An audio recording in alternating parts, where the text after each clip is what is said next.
Too early. Oh. Good morning, bonjour. Welcome, everyone. Sorry about being a little bit late today. We had some technical difficulties again, so. But we'll get started. We'll start the meeting. I'll call the meeting to order at 9:19. Al, you want to do roll call, please? Yes, Mr. Chair. District 1. Here. District 2. Here. District 3. Here. Yeah, we have a quorum. Miigwech. Next up is review and approve of the agenda. The agenda is kind of, did we put it on the email today? You know? Yes, it's on the website. Oh, it's on our website. Pretty short. So.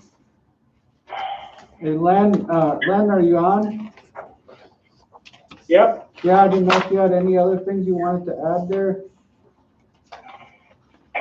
Yeah, so I sent an email yesterday, and Laura Lee brought down the information to Maria. There's a couple of things for the consent agenda, which are resolutions regarding a business loan application and hemp, a resolution for consulting services, a resolution for, the memorandum of record for the purchase of the Shopco building, and then also and that was for the consent agenda. And then under new business, per Representative Aganash was a discussion item and a resolution for a homelessness declaration of emergency. Okay.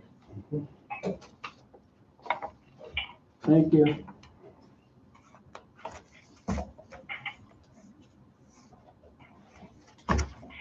Mr. Chairman, if I can add Whiter Builders. Yeah. Builders.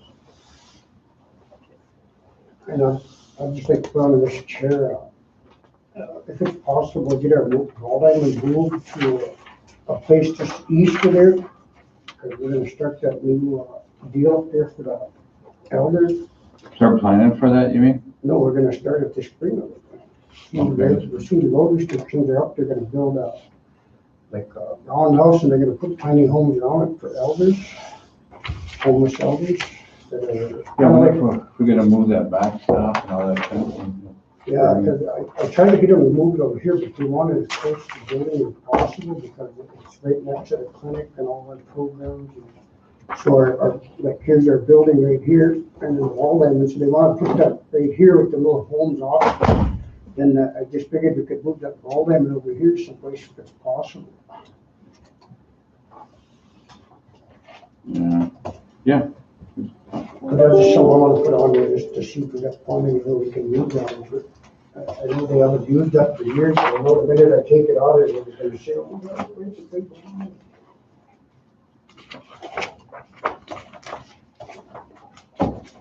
All right, guys, anything else to add to the agenda?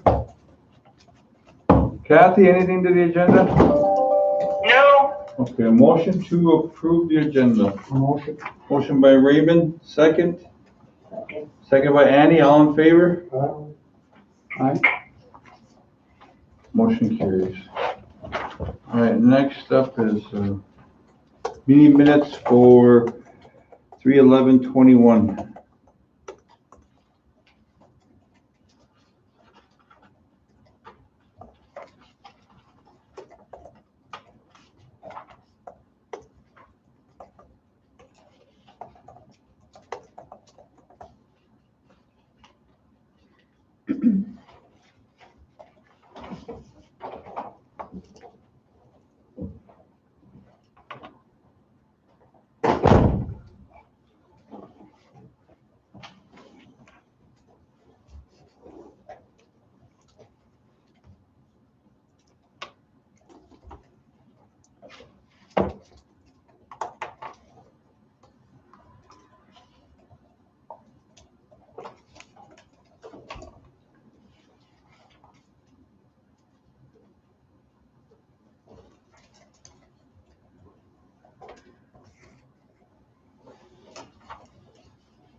Mike, you're okay with the week after next for that budget planning? Yeah, that'd be good, huh? What do you guys think?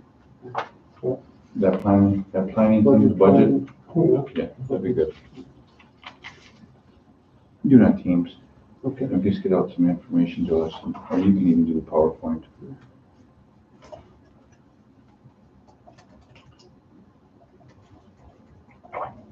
Okay, we're not organizing my calendar, so.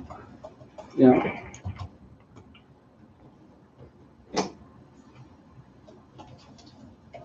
I'll listen to it again.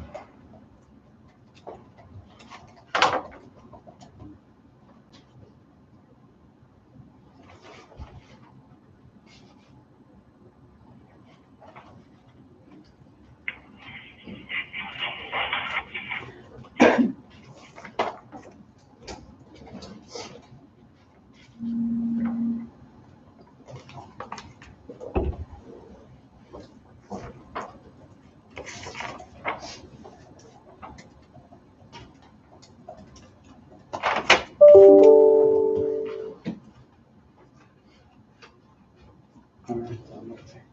Okay.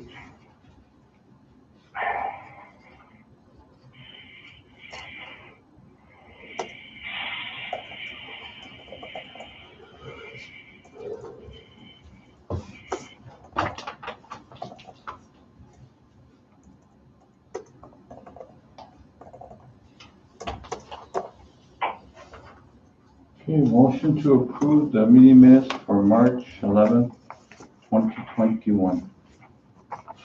Motion by Alan, second. Second by Annie, all in favor? Motion carries. All right, next up, are we, anything on the calendars, Maria? No, that'll be brought in on Monday's meeting. Okay, Monday's meeting, okay, good, okay. Well, next up, we have the reports by the council members, and I'm up first, and I guess I have a couple things. Mr. Chairman? Yes, please. Yeah, I'm sorry, I just wanted to, let the council know back to calendar review, that, we got a request, from the governor's office for a meeting with the governor, lieutenant governor, and the council for March 30th at 5 p.m. And so I was wondering if the council was available then, or if we should propose a different time. That's Tuesday, I think, next Tuesday, isn't it, Chris? Tuesday, yeah. It's open. I think the 31st I have an MRI, but I'm good with this, so. I'm good with this. 31st. Or the 30th, there's the 30th Tuesday, I got it. You good with that, Annie? Yeah, by the 30th. Kathy, you good with that, March 30th, 5 o'clock? Yes, I am. Okay, great. Yeah. that's nothing wrong. Yeah, we're good, Len, book it. Okay, we'll get it set up, meet with. That'd be good. All right, next up, I guess next up is the reports from the council, and I guess first up, and I guess the positive stuff that come out of my office is, of course, a few days ago I did a lot of interviews for the new minimum wage, and I know that was I know some councilors followed up with some of those too, and I know that it's making a big wave across not only the state of Minnesota but across Indian country, that that waiters moved with this and was kind of monumental, and given that living wage and that that bettering the quality of life of our band members that who work for any of our entities. So that was something that I thought was very, very positive, and it's across the media right now. So that's something I'm very proud of our council for approving that, and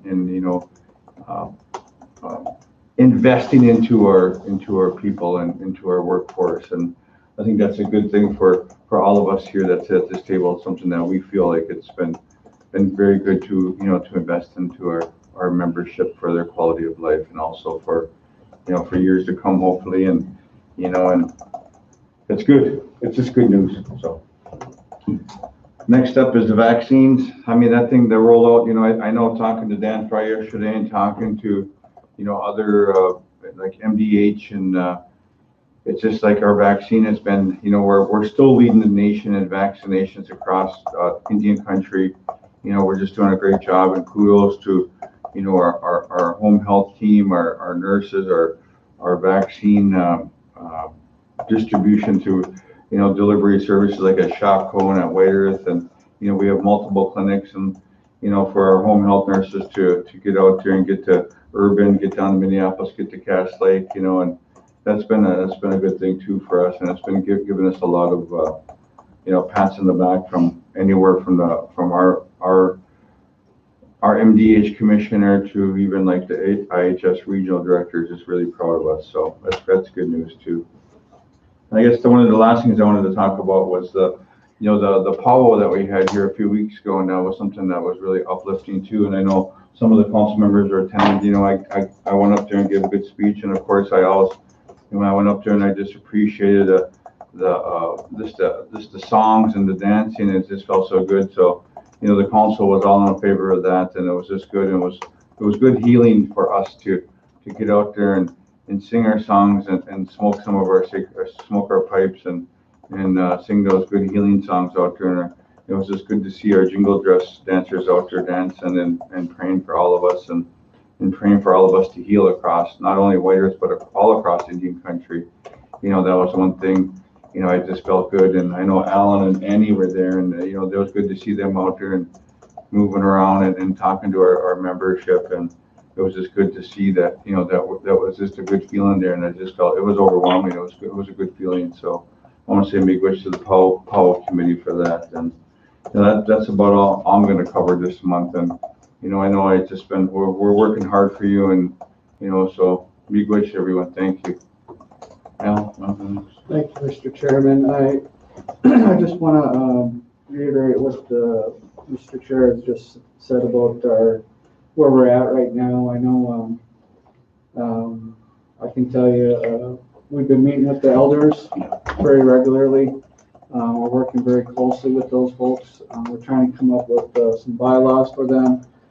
This is something I do want to thank Annie and Ray and some of the other folks and staff that have been assisting with that. That's been really helpful. And I do also want to reiterate that we have been meeting with other tribal nations, as you guys know, about these drugs and these ODs. And I know it's a high priority for the tribal council to address that. And, and I know the Chief LaRock is going to be in here later on, so I won't go too much into that. But I put out a little thing yesterday, and I'll just read it because it just kind of summarizes where we're at with everything. And I just want to say, Mr. Chair, it's just very good to see White Earth Nation prosper during these times. And I feel like all credit is due to our members, our employees, and their families.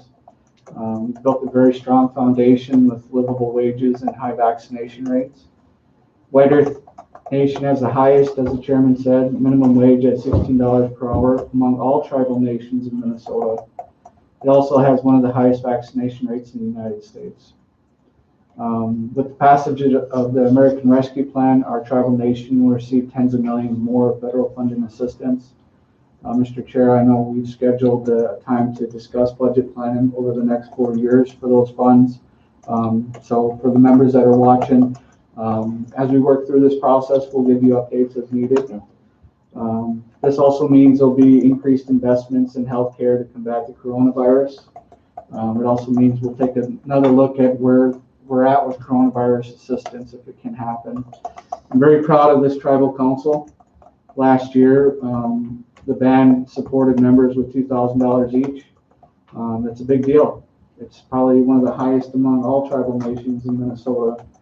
We've also directly supported band member businesses, and we've made significant investments in renewable energy and medical marijuana, and the hemp industry for that matter.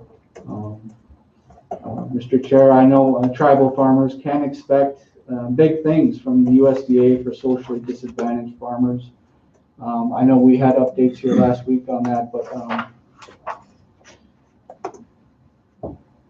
I feel pretty strong that there's a great opportunity with the new bill that was passed for Indian farmers, socially disadvantaged farmers. There's a lot of opportunity there for our folks, and With Deb Hallen being the Secretary of Interior now, I think, we've always talked about Native Nation rebuilding. I know we've done it.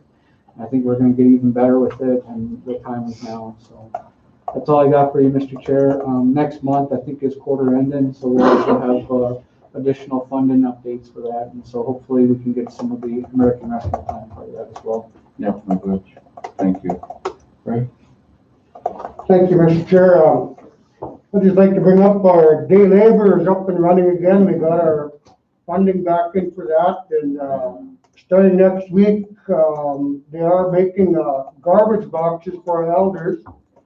So if you want a garbage box, please let your the ones who deliver the meals, let them know that you want one, or check with one of us or my secretary. You can find out, and we'll get you a garbage box built. I know we're having a lot of problems with our dogs getting in the garbage. That's why we're getting these boxes put up. I know next week we are going to start in Rice Lake. So anyone who wants to put on a day labor, my secretary put it out yesterday for the number. Yesterday I met with Adam Fairbanks and Mike Thompson up in Rice Lake, and we're looking at moving the ball diamond over some for because we're going to put in some homeless elders homes right there, some tiny homes, but it's going to be added onto a big building. This is going to be quite an asset for our community, for our elders, because everything's going to be right there. Plus, we're going to have the ENP right next door, a clinic. I mean, we got a one-day clinic going to be opening up there, so things are beginning to happen up in Rice Lake, or District 1, I should say. Excuse me.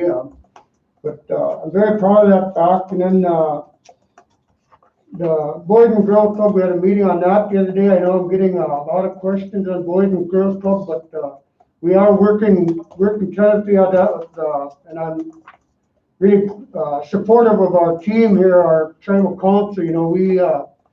We get into a lot of stuff, but we are able to handle a lot of stuff and take care of a lot of stuff, and so I take it our Boys and Girls Club is going to be open in due time here. And I know it is getting springtime, and we got to get these kids out and doing what they, back into the clubs. But remember, we still got this pandemic we're dealing with. Let's see what else.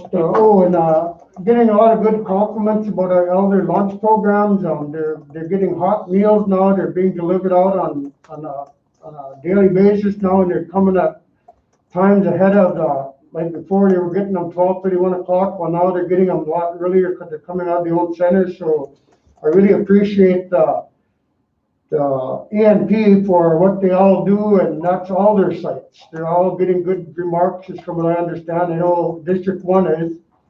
But with that, Mr. Chair, I guess I'm done with that. So be good to everybody, and you welcome. Thank you, Ray. Kathy, do you have a little update? Well, we've experienced a lot of deaths, one or at least 2 a week, and they're using the complex. I'm worried where we're going to put our kids, or Boys and Girls Club has quit, and I'm glad that Mike is there today, because I don't know what more we can offer our people, especially with this, drug overdose. That's number 1. Number 2 is I want to get moving on that ENP for getting it moved out of the complex and over to the old center. Right now, the old center is full of boxes, and our people really need that. We haven't got a direct answer when they're going to stop or start or continue. So I'm looking at that. Yesterday, I went to the Indian Health meeting, and I'm real excited about our new clinic. So that, and so are they. And they they want to move back to the way it was, you know. You get a lot of people down there. They're almost, that's coming along pretty good, the extension on the White Earth Clinic. And the other thing is, we're the tier people, you know, and we got things to work on. But other than that, I'm waiting for nice weather, and it has been, so the water can come out and take care of that, you know, and the septics on the new homes. But that's about it for White Earth. Thank you, Kathy McWitch.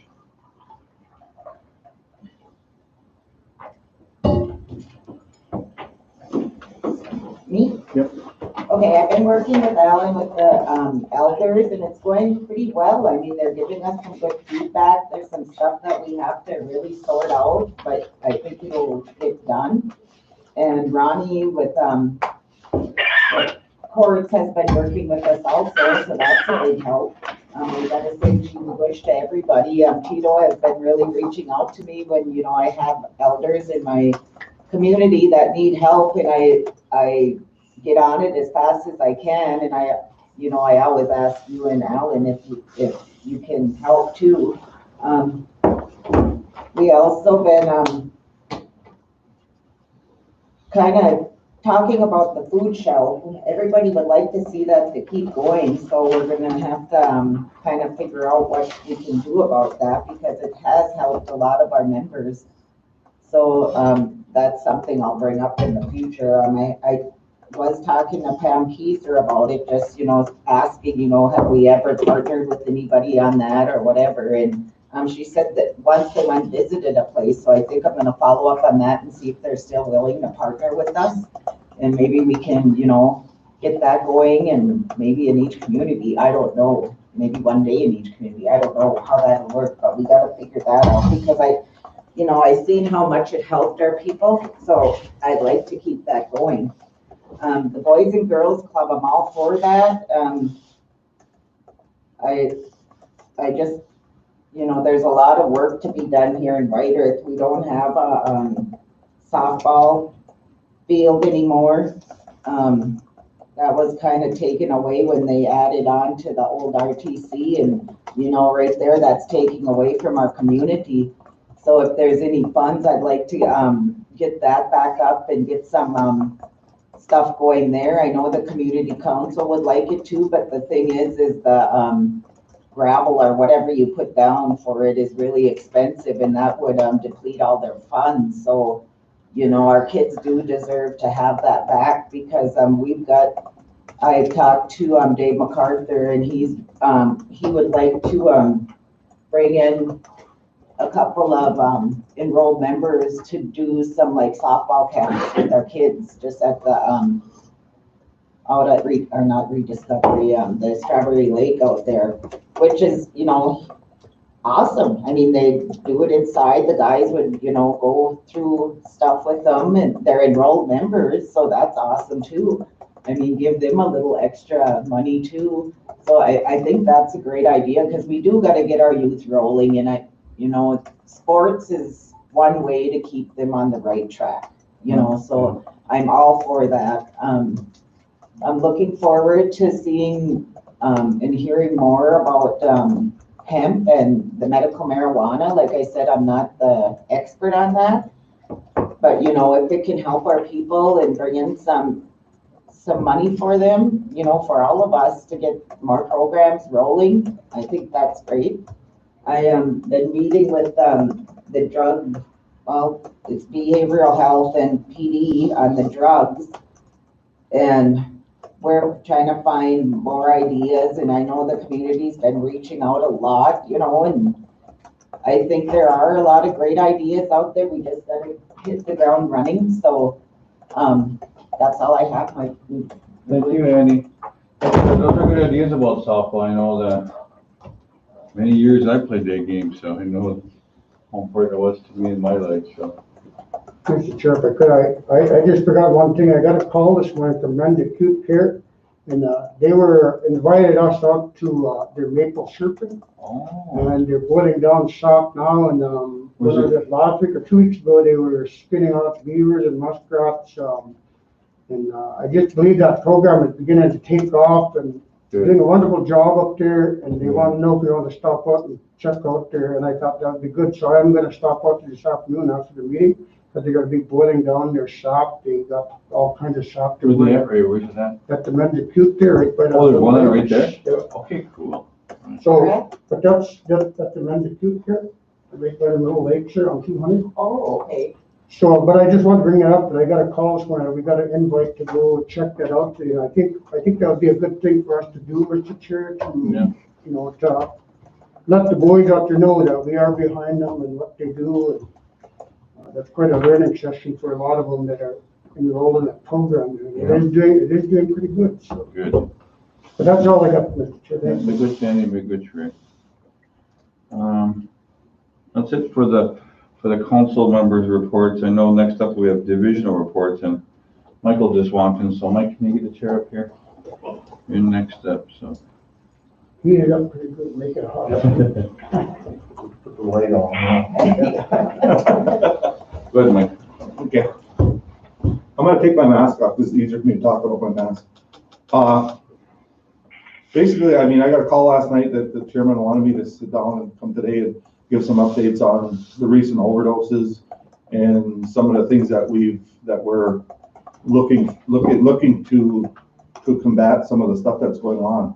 And as the public safety director, we've been working hand in hand with the behavioral health director and stuff like that. And we did meet with council, I think was it Wednesday, I believe? And we had a strategic planning session or whatever to see how we were gonna combat some of these overdoses and stuff like that. And I think we came up with a lot of good ideas that day when we were talking, with, I think, Clinton Alexander from Behavioral Health, Curtis Rogers was there, and most of the council was there also. So I just wanted to, give a little update on that. As far as the overdoses in the Natal Wash area, we have been working closely with the Paul Bunyan Task Force, Headwaters Task Force, Monoman County Sheriff's Office, our department on just getting the things done that we need. I can't say a whole lot about the investigation because it's still under investigation, but I can tell you that it is moving forward.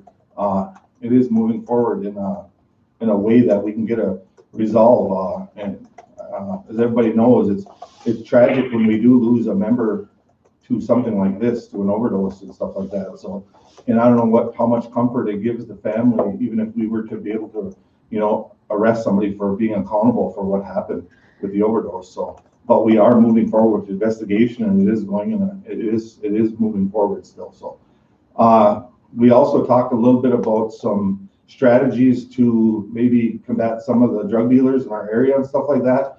And we come up with maybe some saturation stuff. There was some questions about checkpoints here on White Earth. And I did explain to the council that they're under Minnesota state statute, they've deemed that checkpoints are unconstitutional, so we can't really do checkpoints, but we can do saturations and stuff like that. And that's our plan for probably the coming days, is to be able to do some saturations and get our highway safety department out there to maybe knock some cars down, maybe stop some of the stuff that's coming in, the supply that's coming in, because we talked a little bit about supply and demand at a couple of our meetings and stuff like that. So that's kind of some of the strategies that we're going to be using. And we'd also be using the Headwaters Safe Trails and the Paul Bunyan, and we'll be using some of the Becker County, Monoman County, and Clearwater County deputies to assist us with these saturations and stuff like that, and kind of taking down some of these local drug dealers and stuff like that. So we also talked a little bit about the drug task force. I know that's probably maybe on the agenda for later. I'm not sure if it is or not, but we talked about restarting the drug task force committee with all the directors and everything like that, and maybe coming up with some stuff on the other end of it, on the end of where we would the demand, getting rid of the demand for the drugs and stuff like that, with substance abuse and civil commitments and stuff like that. So, and just kind of tweaking those programs and getting a better way of doing things and stuff like that. So I think we're still are ahead of on a lot of things, but I think we really need to just stop and take a look at them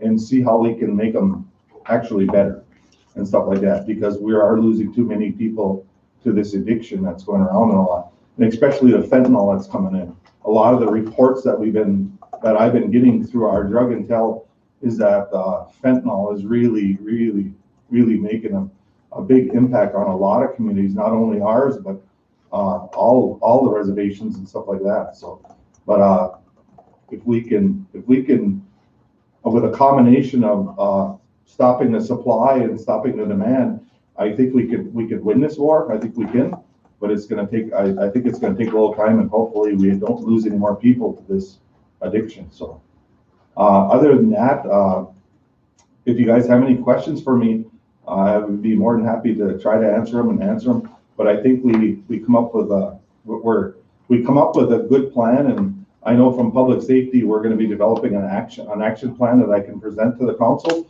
Once we get the action plan in place, I know that, and it would be collaboration with a lot of the other divisions that have the buy-in for this plan. So I maybe should have mentioned probably the CSO program and our Navigator program, and stuff like that. Our Navigator program and our CSO program and our overdose recovery program, it's funded by the behavioral health, but it's supervised by public safety. So I have those guys under my wing, and I know they've been doing a very, very good job of getting out to the communities and stuff like that. And we also talked about a little bit more on the civil commitment end of it also. The navigators would be able to help out with a lot of the civil commitment stuff.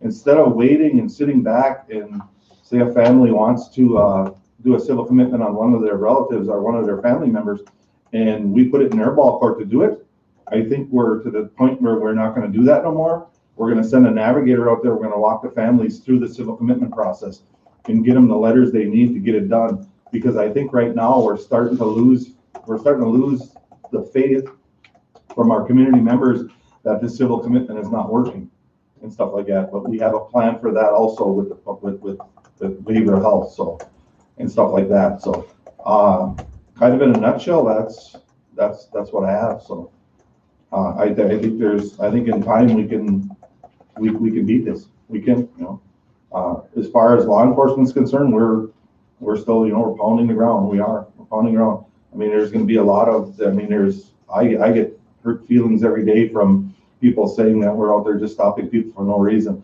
And that's not really the case. It's, how many times we've stopped drugs coming in by making traffic stops and on headlights and stuff like that. So we are doing the right thing. If anybody has any questions for me, I can answer questions. I just want to thank you guys for putting your lives on the line. Literally, if you guys are out on the front line, you're trying to take care of the community.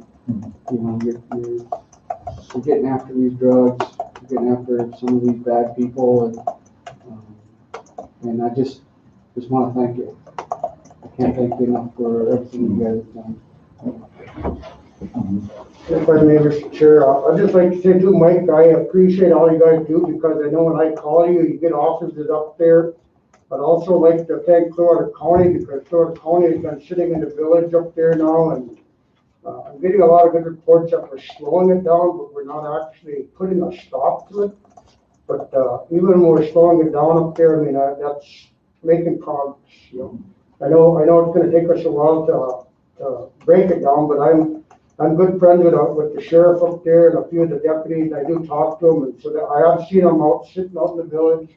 And I know every time I call you send somebody up, but all it does is slow them down, and they quit for a while, and then as soon as you guys leave, they're back up to, it does interrupt their business, and it does slow them down, and then they're looking for other places to go to sell it. I just hope that some way we can combat this a lot better, because these young lives are just beginning to happen too much, and them civil commitments, you know, that we've got to make them easier for people to come about, because I have been trying to get one on, well, I don't want to say on here, but, yeah, if we could get those civil commitments, it would be a lot easier for a lot of people, because a lot of people are saying, that don't work, it never helps, you know, don't do anything to do it. But I just want to say good to you and Florida County for being up there in our village and around District 1. Thank you.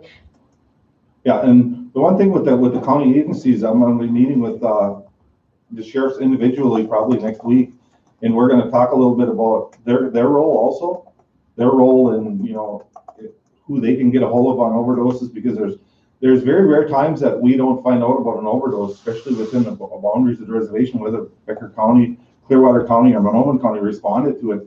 We 9 times out of 10 we have an officer on the scene, so we know about it right away. But those falling through the cracks ones, we got to have the counties actually have the numbers to call also for our navigators and our overdose recovery officers and our peer support people to get the people that information and get them the wraparound service that they need. So, well, I will be meeting with the county sheriffs individually probably next week sometime on some other issues also too. So, but we need to know that we need to collaborate. We need to work together on this stuff.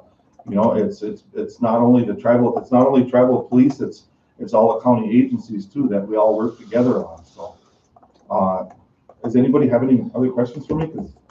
If I may, Mr. Okay. Chair, I Yes, just want please. to say, McGlitch, Mike, to you and your officers, I call you guys a lot, and I tell you guys a lot, and I always tell you to McGlitch when I do text you and stuff, but, there's a lot of community members out there that would like to see the officers, like, say hello. Yeah. Maybe, or, something like that. Mm-hmm. That just makes them more of the community, and I think that's something that you should talk to your officers about, but, I mean, you guys are there when, we call, so that's awesome, and I just want to say to you, Rich, and thanks for all you guys do.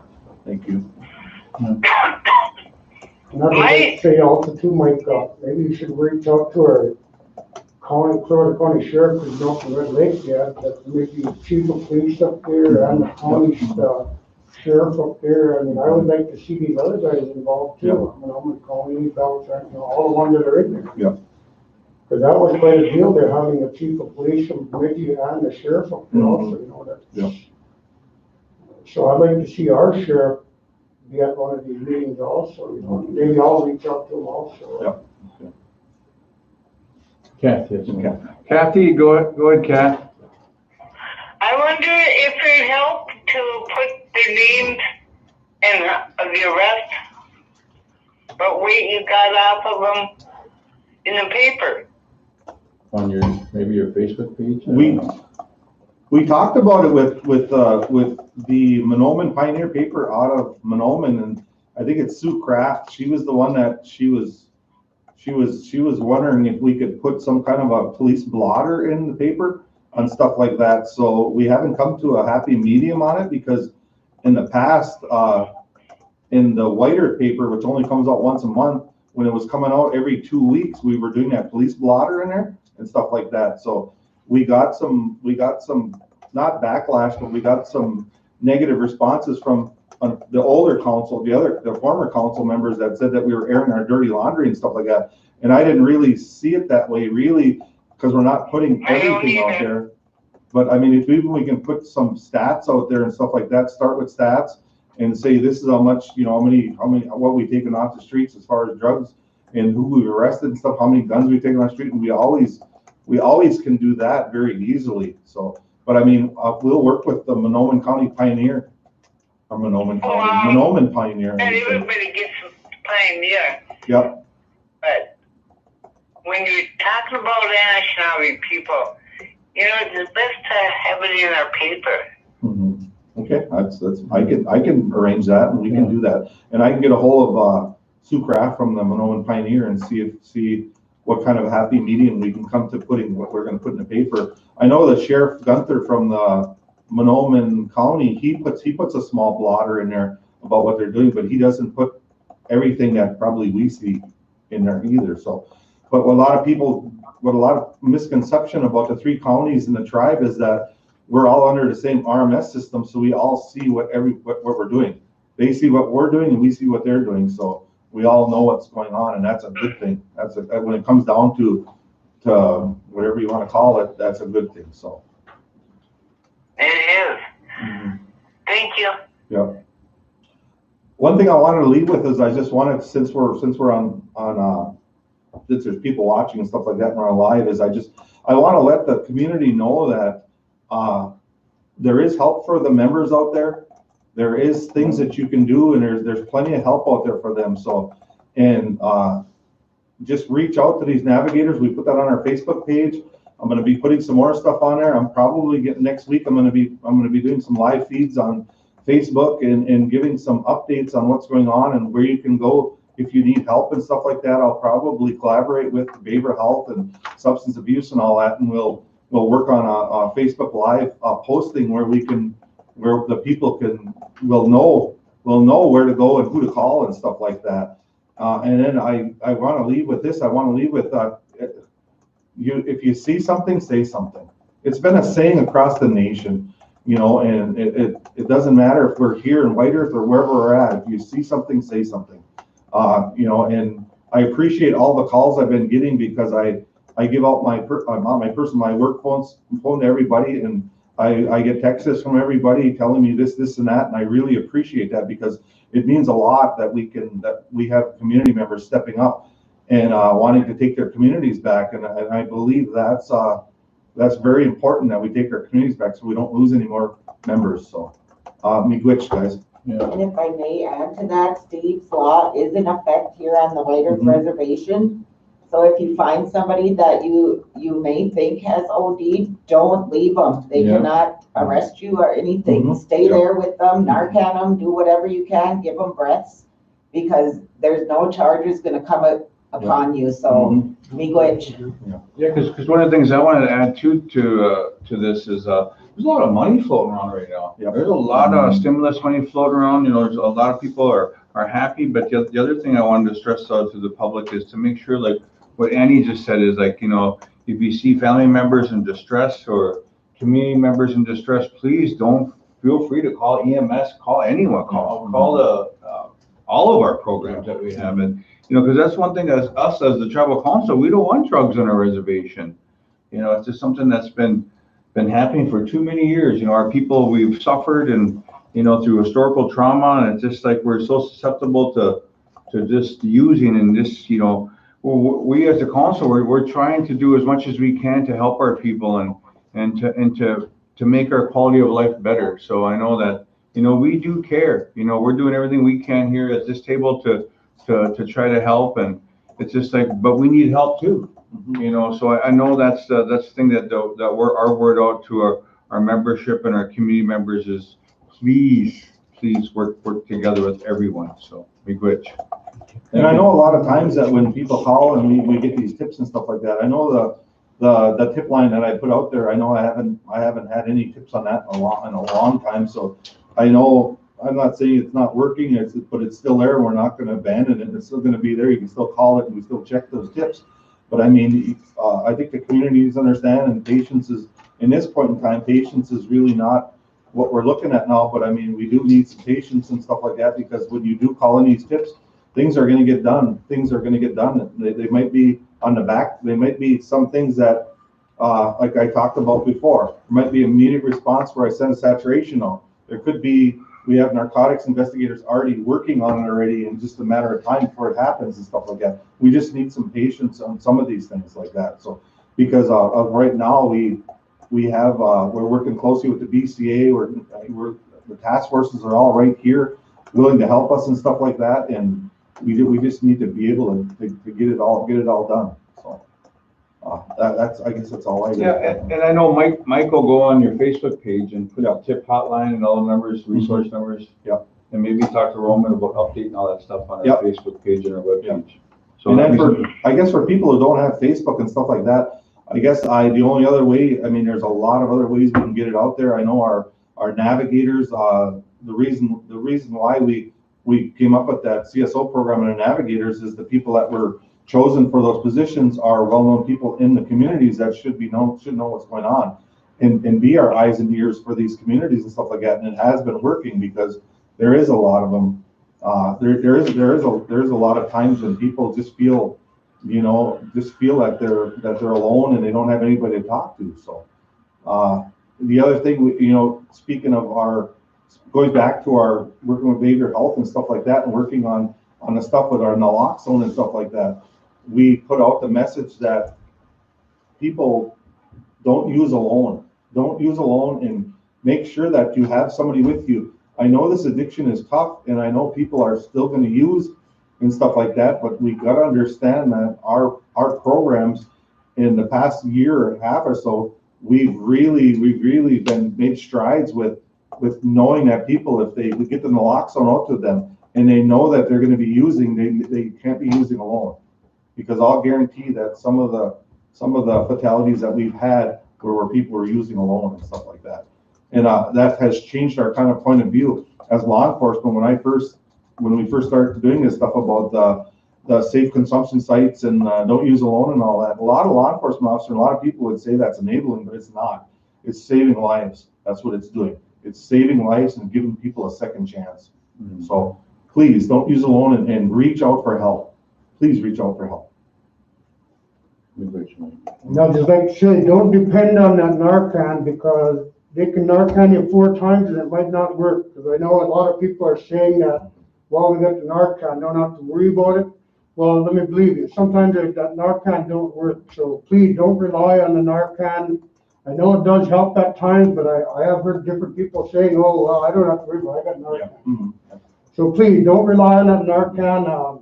And like the chief said, don't use alone. Find somebody else, start using your own way of doing things, but be careful in doing what you're doing.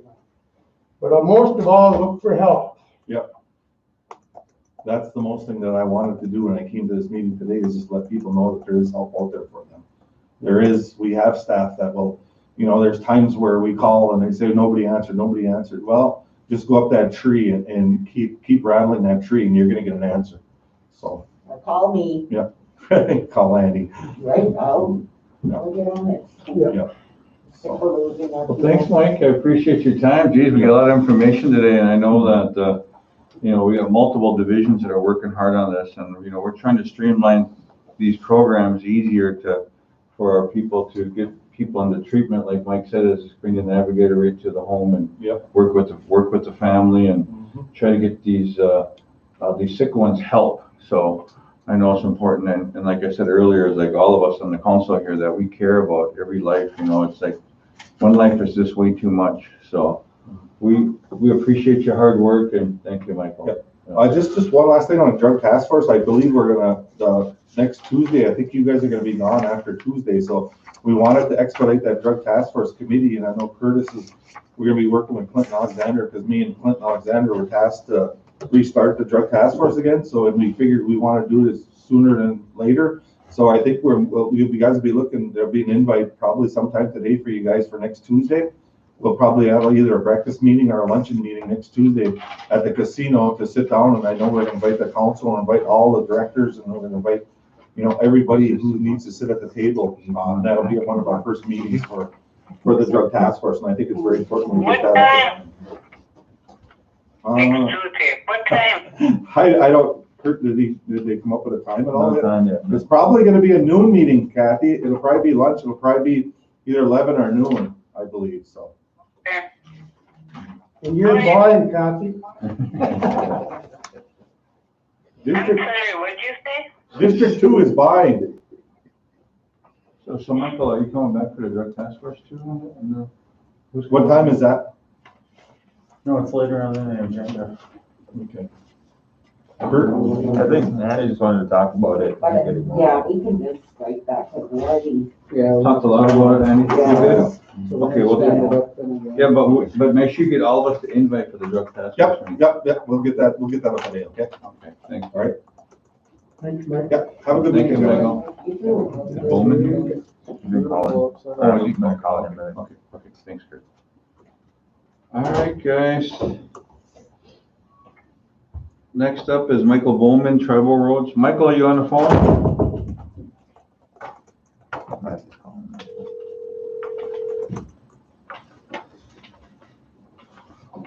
Mike, did you get the call number or you just wanna do it on here? Yeah, go ahead and call him right now.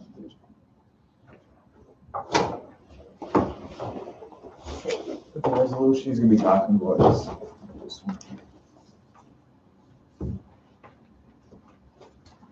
Is this in our packet or did Lenny see No, this? no, it's an old resolution that's already passed, but he just wanted to discuss it. Oh, okay.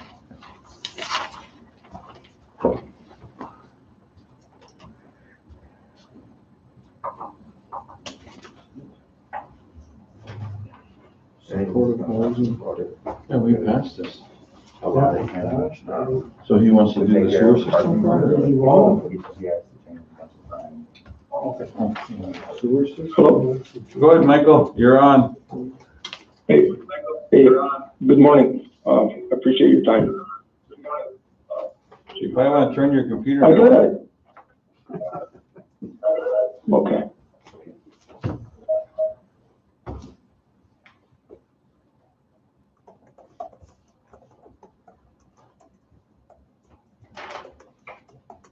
Is that better? Yeah, there you go. There's no echo now. Okay, I'm sorry. I got a resolution sent to me Wednesday about the Monoman Supportive Housing Project. And in there, it committed the roads department to provide a parking lot for that project. That resolution was adopted 2 years ago, and this is the first hearing of it. So I'm not saying I don't want to participate. It's the process I have to get to that point. Yeah. I have to amend my transportation plan, which is going to take a considerable amount of time. I need to request it to be put in the BIA inventory and then placed on a tip before I can spend any money on it. So, Michael, what if the resolution that I'm looking at, the way that it reads is that the RBC is committing $150,000, and so the way that I look at that is a general fund contribution to the project, and not necessarily coming from your roads budget.